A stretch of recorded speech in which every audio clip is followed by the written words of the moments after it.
Welcome to Empowered to Grow, the podcast.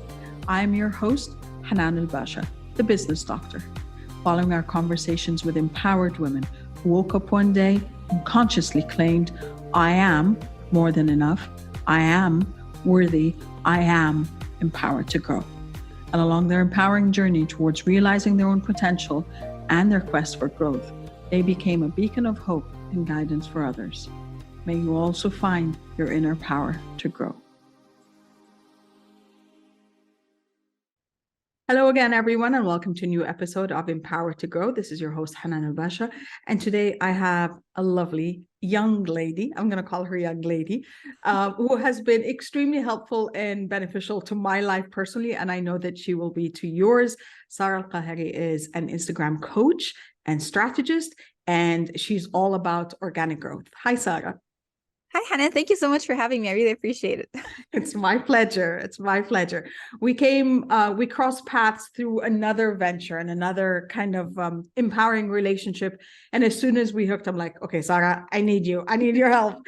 You're empowering in so many ways you don't understand. Thank you. Sarah, I'll start there actually from the concept of empowerment. So Empowered to Grow is the name of the podcast, and it's kind of part of my personal belief system. What does Empowered to Grow mean to you? So feeling empowered is, for me at least, I like being independent. I like being in control of my decisions. I like being in control of my own business. I like being in control of everything around me that someone could at least use to somehow not abuse, but like just have some form of power. And as women, we've suffered from financial abuse for decades. We've suffered from so many different forms of abuse for decades. So to me, I started my own business because I wanted to be in control of my life. I wanted to work in a marketing agency, but I never got accepted. So I just started my own agency. So that's what it means. That's empowerment of like, I'm going to take it. Exactly. That's great. And from that concept, then, as you just shared, you're not only empowered to grow, but you're empowering others to grow as well. Yes. Tell us a bit more about your story and your background. So I got fired. Well, not fired. I strategically quit before I got fired from my first job. Nice. I love the kind of branding of the story. Yes. Yeah. So I quit my first ever job after, I think it was 3 months after 5 months after I started. And then I started another job. And then I had a little fight with my boss, quit after 3 months. And I just felt like I could not work in corporate or in any job. I couldn't work for other people. And I just thought that I was a complete failure. I did not know why I couldn't work for other people. I felt like it was just not for me. And I went through a stage where I felt very lost. I felt like I didn't know what I wanted to do. And then COVID hit while I was unemployed. So that was lovely. Yeah. And then I decided to start my own business after applying to hundreds upon hundreds upon hundreds of jobs and never getting accepted to anything. I started my own Instagram account. And I realized, obviously, I had a marketing background, quote unquote. I studied marketing at uni, and I had 6 months of marketing experience in my career. So I decided to start my own Instagram account to help other women start their own businesses. And I didn't know what I wanted to specialize in. I didn't know what I wanted to do, but I figured, I had nothing to lose. I can just start, and something might happen. Yeah. So I started creating my own content, and I started getting clients, started helping people create content for Instagram, started helping people get results. And I was very surprised because I did not know that I was good at anything. I always thought, because all my bosses would tell me, you're terrible at your job, you can't do this. And I think they thought criticizing me would increase my productivity, but really what happened was it just made me hate working there. Yeah. So I ended up growing my business, and within 1 year we reached 7 figures. I hired a team, and I was growing my business very fast to a point where I burnt out. And I had 2 businesses. So I had the marketing agency and I had the coaching business. And I had to make a very hard decision, which was shutting down my agency because I was just too tired to handle both. Yeah. And it was like killing my own baby. Cried my eyes out. Yeah. But it was the right decision to make. Yeah. It was the right decision to make. So shut down the agency, grew the coaching business, and we grew very fast again. And here I am. So yeah. I love that. And I think what you're personifying as well for a lot of people who will be listening is the fact that, first of all, you always have an option, no matter Yeah. how much that option hurts or Yeah. you think it's so disempowering at that point in time. And number two is the fact that you always have, and this is something I talk about all the time. It's like you have a core competence. There's something you're good at. You might not know what it is right now, but if you Yeah. open up your heart and your ears, because other people could tell you, oh my God, can you do this?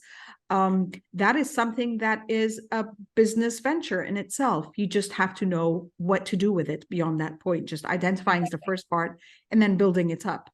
And the Exactly. third part, of course, that you've also spoke about, which I think maybe we could delve deeper into the uncharted discussion, which is about burnout and understanding and respecting your own limitations.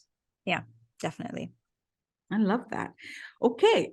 So from that perspective, and I know this might not be a very long journey for you, but because just you're Young one of the lady. young spirits.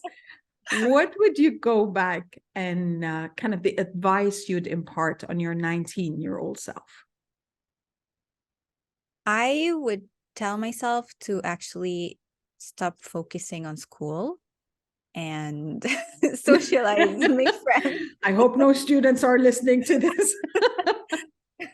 Because I was an A-star student. I would Yeah. study, study, study, study. I enjoyed studying. I love studying. Yeah. So I would just study all the time. And looking back, I know that that's how I gained my self-worth. I'm a Mhm. perfectionist and a high achiever. I think most business people are. Yeah. So yeah, I'm a perfectionist and a high achiever, and I would always, look at my grades and feel like, oh, I have my self-worth. I'm doing very okay. So I did not join any clubs at uni. I had a very small circle of friends, and I know this might sound surprising, but I'm an introvert. So because I know online people think that I'm the social butterfly, but I'm not. I think I figured out the introvert part earlier on. Yeah. So I'm an introvert. I don't like people. I just enjoy being alone in my cocoon.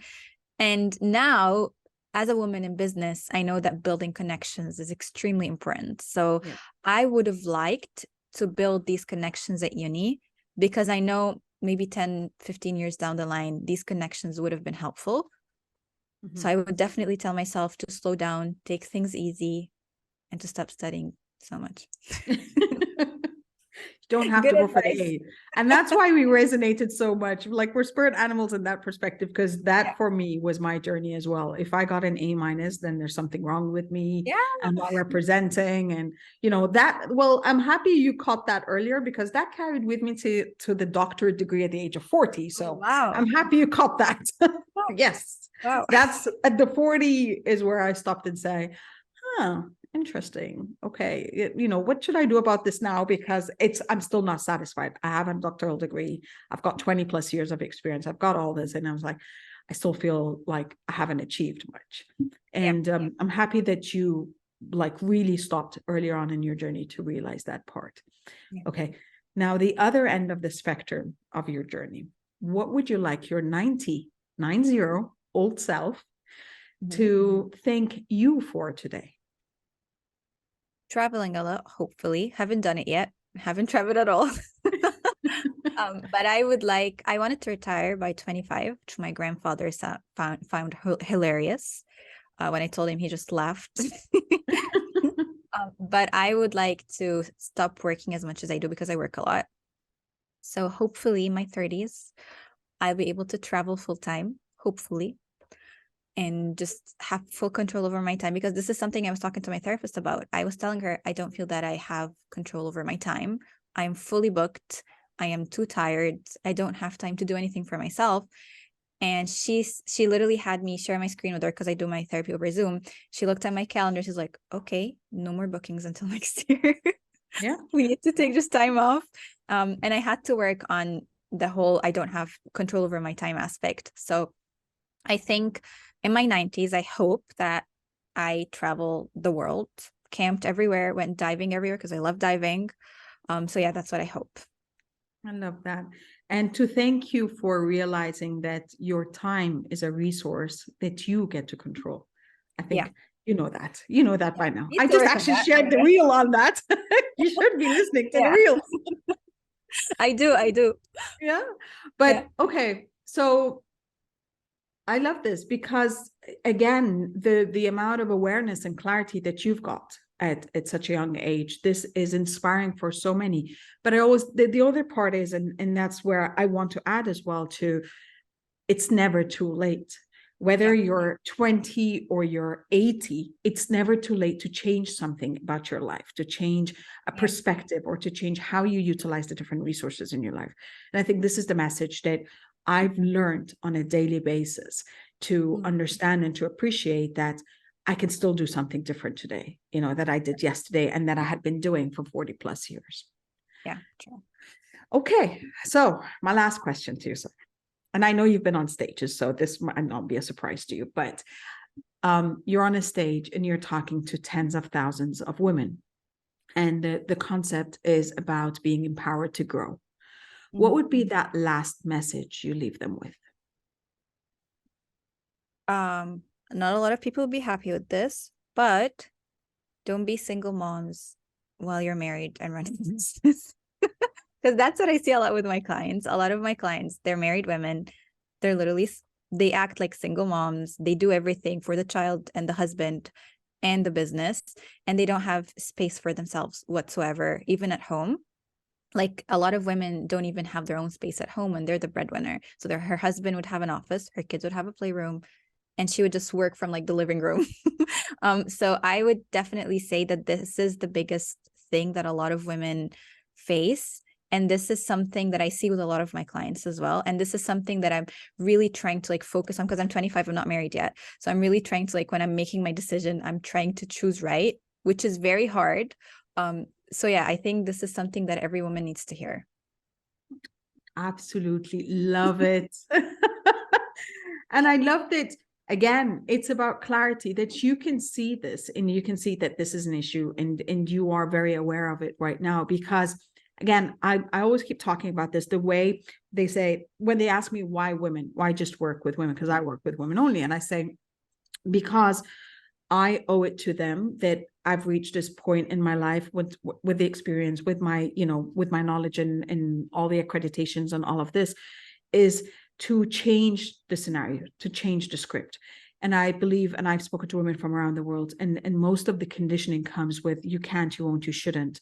And we find ourselves just put into these templates that you just work with, and trying to challenge them feels like, you're going against the world, just trying to do one thing for yourself. But in essence, if you don't prioritize yourself in terms of your wellness and your happiness, not being, selfish and walking out on your family, but just finding some space and some time for yourself, that is super empowering, that you become a happier, healthier person.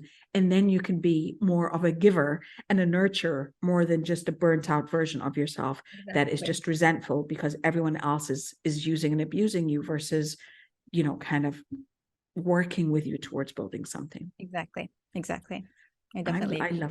love that. Okay, Sarah. So where can our viewers and listeners find you in virtual space? So my name is Sarah Alkahery, not Alkahery, and that is Alkahery. You'll find me on Instagram, LinkedIn, YouTube, everywhere. So just type my name and you'll find me there. Great. And we're going to have your links in the show notes anyway, for people to find you. Sarah, thank you so much. Thank you so much. Keep inspiring, because you are inspirational and aspirational, and I love what you do. So just keep being you. Thank you so much. Well, you've heard it. It's, I think, it all revolves around understanding who you are and what you want in the world. But more importantly, it's about giving yourself a chance and betting on yourself. And I think that is the bottom line over here. Once you bet on yourself, you can realize there's so much more that you are doing, that you're capable of doing, than you would give yourself credit for. So as always, I wish you love, abundance, and prosperity. And I'm going to see you next time. Bye for now.